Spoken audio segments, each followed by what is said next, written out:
But I started to really try to psych myself up again, and I thought, oh, Abby, it's going to be fine. Gosh, you've done this thousands of times. It's going to be totally fine. Stop being so dramatic. And then I saw that cannula, that same instrument, I saw that go into the woman's uterus. And that was something I'd never seen before either. And I saw that cannula go right up to the child's side. And it began to probe the side of the child, and nothing happened. And I thought, well, of course nothing's happening, right? Babies don't feel anything at 13 weeks, right? That's what Planned Parenthood told me. They don't lie. They don't lie to me. They don't lie to their employee of the year. They don't lie to their directors. They don't lie. Why would they lie? I believed them. And I kept remembering all the times that I told these women who were sitting, crying, looking at me and asking me the question, will my baby feel this? And I looked right back at them and I said, no. The fetus has no sensory development until 28 weeks. That was the scripted answer given to all of the abortion counselors by Planned Parenthood, 28 weeks. And I believed it because I needed to. And so I'm watching this take place, and I look back up on the screen, and all of a sudden I see this child jump. And I see this baby begin to move its arms and legs, and I see it begin to flail around, and I see it begin to move further and further and trying to fight and struggle to get away from that cannula. And I couldn't believe what I was watching because this baby wasn't supposed to feel it. This wasn't supposed to be happening. And I didn't want to watch, but I couldn't not look at what was taking place. And I kept my eyes fixed on that screen, and I kept watching it, and I kept seeing this baby moving and trying to move to somewhere else, but that baby was trapped. There was nowhere else for it to go, and the baby moved so far over to one side that the doctor had to move to reposition the cannula.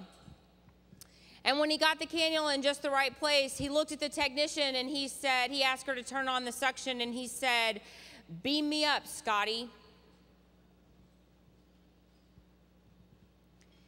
And the technician turned on the suction, and I'm not going to get any more graphic than that. But in just a few seconds, it was over. The screen was black.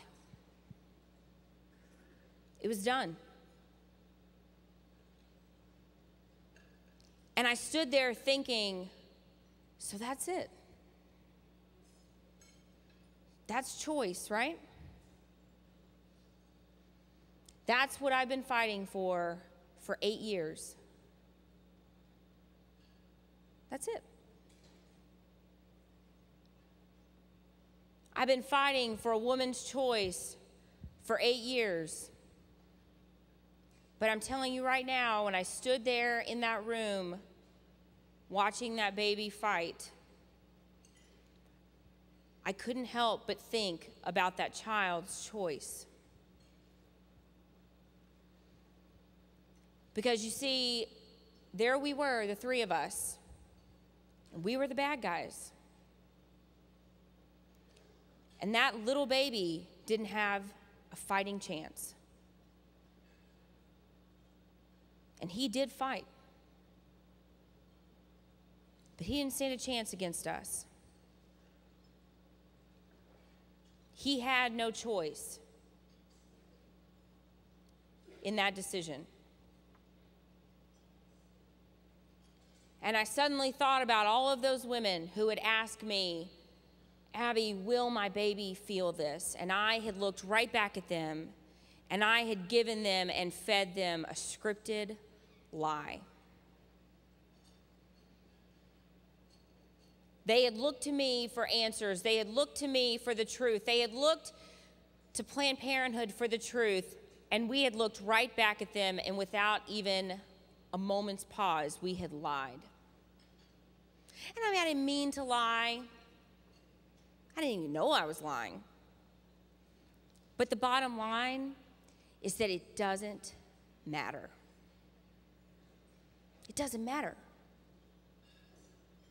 Because the truth of abortion and the truth of life is right in front of our faces. It's so easy to find the truth. If people are pro-choice, it is not because they don't know the facts. It is because they choose to close their eyes and they choose to acknowledge the truth. That's it. That's it.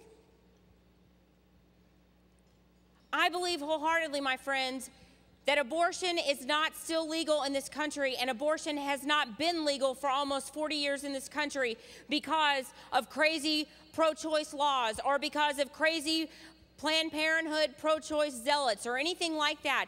It has been legal in this country for almost 40 years because of apathy. Apathy.